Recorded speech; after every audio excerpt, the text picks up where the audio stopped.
Hello everyone and welcome back into a brand new video. In today's tutorial guys, I'm going to show you how to run Cloud code in the background.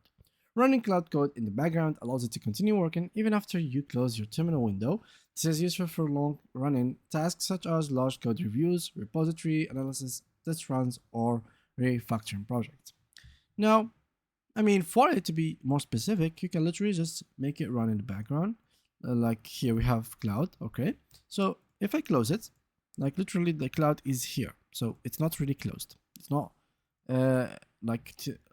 ultimately like very closed. It's running in the background. It's still open, so I can click here to show up, and the application will be shown. So your app will be always running in the background. For example, if you asked them to do something for you and you clicked on X by mistake, then you are still going to be using it in the background, and the task that you gave them is still going to be running in the background. So as long you didn't end it from here at task manager, and then you search for the actual application, which is in our situation here, it's going to be Cloud. So here it is, and you ended it from here.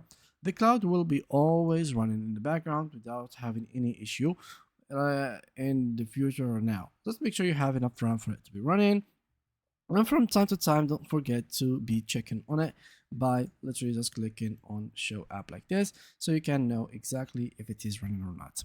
Other than that, you can literally just click on here so you can minimize the screen, and still it's going to be running in the background. So both ways work. And for the users who are the people who are using it throughout the browser, well, the same thing for browser.